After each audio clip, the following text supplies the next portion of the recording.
দেখছেন কলকাতা টিভি, আপনাদের সঙ্গে আমি অর্পিতা। শুরু করছি সংবাদ সারাদিন। আর.জি. করের খুন ও ধর্ষণ মামলার শুনানি সুপ্রিম কোর্টে। আদালতকে বিচার প্রক্রিয়া নিয়ে জানালো সিবিআই। রাজ্যের টাস্কফোর্সের সুপারিশ মনিটরিং এর নিরপেক্ষ কমিটি গঠনের প্রস্তাব জুনিয়র ডাক্তারদের। বিনীত গোয়েলের বিরুদ্ধে মামলা শুনবে হাইকোর্ট। 17 মার্চ মামলার পরবর্তী শুনানি। আর.জি. কর মামলার 120 দিন পার। বিচারের অপেক্ষায় দিন গুনছে অভয়ার পরিবার তথা দেশ। প্রায় এক মাস পর মঙ্গলবার ফের আর.জি. কর মামলার শুনানি হয় সুপ্রিম কোর্টে। প্রধান বিচারপতি সঞ্জীব খান্না এবং বিচারপতি সঞ্জয় কুমারের বেঞ্চে শুনানি হয়। মঙ্গলবার সিবিআই এর আইনজীবী তথা কেন্দ্রের অতিরিক্ত সলিসিটর জেনারেল তুষার মেহতা শীর্ষ আদালতে তদন্তের অগ্রগতির রিপোর্ট জমা দেন। এ নিয়ে সুপ্রিম কোর্টে আর.জি. কর তদন্তে 7ম রিপোর্ট জমা সিবিআই এর। নিম্ন আদালতে মামলা কী অবস্থায় রয়েছে তা জানতে চান প্রধান বিচারপতি। এদিন ডিএনএ রিপোর্ট করা হয়েছে কিনা, রিপোর্ট কোথায় জানতে চান প্রধান বিচারপতি। রিপোর্ট ম্যাচ করেছে বলে জানান সিবিআই এর আইনজীবী।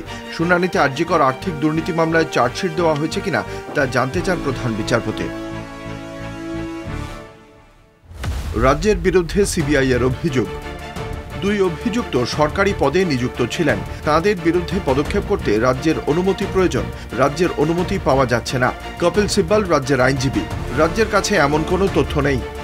রাজ্যকে প্রয়োজনীয় পদক্ষেপের নির্দেশ দেয় শীর্ষ আদালত। জুনিয়র ডাক্তারদের আইনজীবী ইন্দিরা জয়সিং জানান, নিরপেক্ষ নজরদার কমিটি চান জুনিয়র ডাক্তাররা। ডাক্তারদের টাস্কফোর্সের কাছে যাওয়ার পরামর্শ আদালতের। প্রধান বিচারপতি বলেন, প্রধান বিচারপতির পর্যবেক্ষণ, ডাক্তারদের অভিযোগ শুনবে টাস্কফোর্স। একটি ইমেল আইডি চালু করবে ন্যাশনাল টাস্কফোর্স। সেখানে দাবি বা অভিযোগ জানাতে পারবেন চিকিৎসকরা। সব খতিয়ে দেখে 12 সপ্তাহ পরে রিপোর্ট দেবে টাস্কফোর্স। সুপ্রিম কোর্ট অযথা সময় নষ্ট করছে। এই মামলা সুপ্রিম কোর্টের শুনানির কোনো বিষয় নেই। আসল যে ট্রায়াল, সে ট্রায়াল কলকাতার শিয়ালদা কোর্টে হচ্ছে, সেখানেই হবে। তদন্ত সিবিআই করছে, তার ভিত্তিতেই ট্রায়াল শুরু হয়েছে এবং চলবে। এ ব্যাপারে সুপ্রিম কোর্টে হস্তক্ষেপ করার কিছু নেই।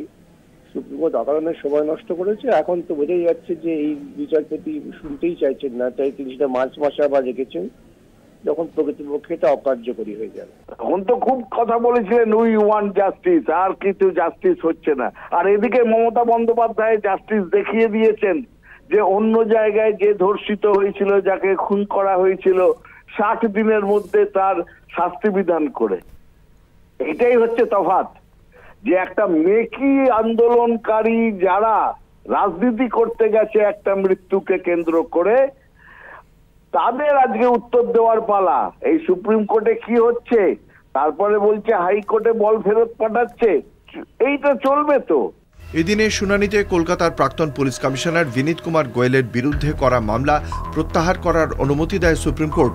যেহেতু মামলাটি হাইকোর্টে বিচারাধীন, তাই সুপ্রিম কোর্টে তার শুনানি হবে না বলে জানান প্রধান বিচারপতি।